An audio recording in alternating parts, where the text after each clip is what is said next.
দেখতেই পাচ্ছ বন্ধুরা, কত সুন্দর আমাদের এই শিব মন্দির। পুঠিয়া রাজবাড়িটা অনেক বিখ্যাত মন্দির। এটা হচ্ছে মন্দির, পাশেরটাও মন্দির। তো চারপাশে দেখতেই পাচ্ছ কত সুন্দর উঁচু করে ডিজাইন করা হয়েছে, ইন্ডিয়ান ভাবে ডিজাইন করেছে। আর চারপাশে কত লোকজন যা আসছে তাদের মনোবাঞ্ছা পূর্ণ করতে বা ঠাকুরের কাছে ঠাকুর কৃপা নিতে, প্রার্থনা করতে।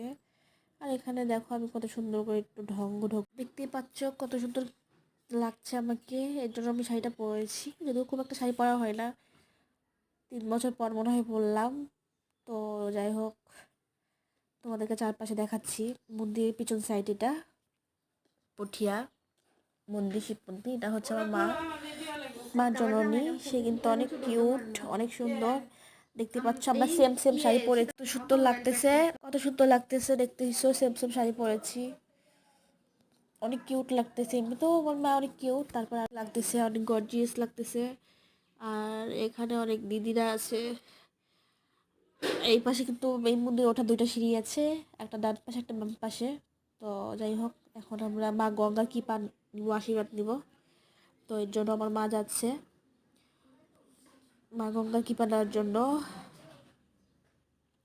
এই নদীরও অনেক রহস্য আছে। তো তোমরা যদি এই পুঠিয়া রাজবাড়ি মন্দিরে, তাহলে অনেক রহস্য জানতে পারবা। আর এই যে এদিকে আমার মাকে বলেছে একটু আমার এখানে আসো, তাহলে আমি অল্প কৃপা টিপা নিয়ে আসি।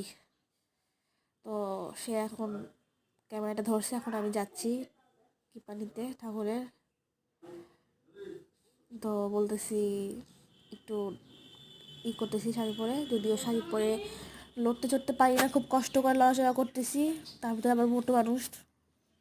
তো দেখতেই পাচ্ছ একটু জল নিয়েই করতেছি, মাথায় লাগাইলাম। তো যাই হোক, গঙ্গা দেবী কিন্তু অনেক ভালো। তো এখন আমি উঠে আসতেছি, দেখতে পাচ্ছ কত সুন্দর করে একটু এদিক ওদিক তাকাচ্ছি। তো এখানে একটা দিদি আসছিল, দিদিটা বলতেছে যে এখানে অনেকে মনোবাঞ্ছা পূর্ণ হয়, বা গঙ্গাকে নাকি পয়সা দিয়ে প্রণাম করতে হয়।